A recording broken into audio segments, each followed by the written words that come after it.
Critical Thinking versus Superficial Thinking by Jihad Zenith. Bismillah ar-Rahman ar-Rahim. Life constantly places us at a crossroads, one path guided by critical thinking, the other by superficial thinking.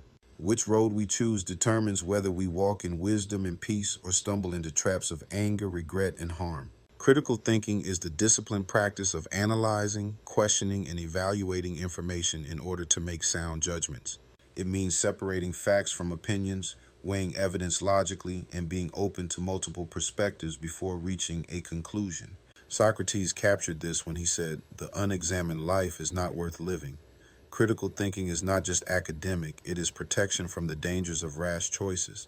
Superficial thinking, on the other hand, is the habit of reacting without depth. It includes naive thinking, accepting everything at face value, biased thinking, allowing prejudice to distort judgment, and groupthink, following the crowd without reflection. It ignores context, avoids self-examination, and focuses only on surface impressions. This shallow approach leaves people vulnerable to manipulation, misinformation, and harmful decisions.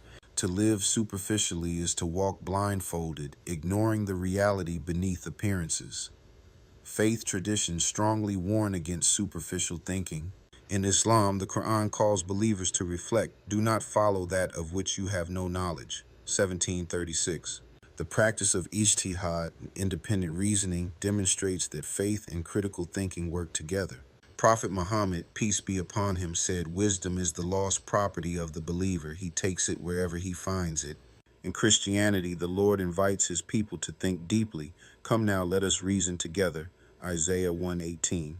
Jesus encouraged seeking and questioning, showing that superficial answers are never enough. When we settle for superficial thinking, we let impulse, pride, or anger govern us. Rash words destroy relationships, and rash actions often lead to violence. Proverbs cautions, "A fool gives full vent to his spirit, but a wise man quietly holds it back." Critical thinking, by contrast, creates space for patience, reflection, and wise responses. Consider two examples. A critical thinker offered a job, carefully studies the salary, company culture, and future opportunities before accepting. The superficial thinker accepts immediately without reflection, only to regret it later. Similarly, a critical investor researches risks and market trends, while a superficial investor follows a rumor and loses everything. In both cases, depth of thought determines success or regret.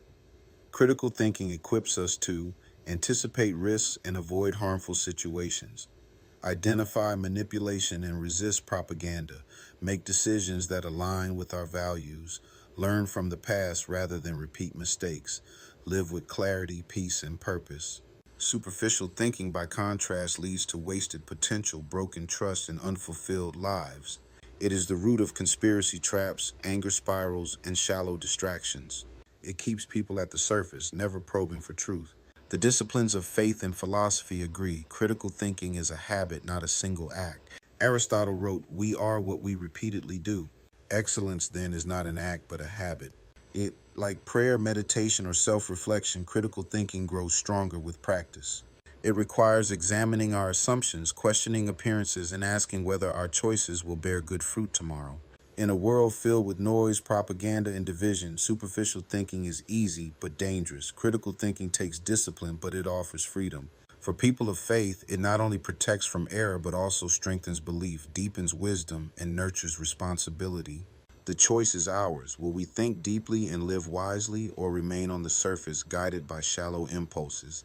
The answer lies in whether we embrace the strength of critical thinking or fall into the weakness of superficial thinking.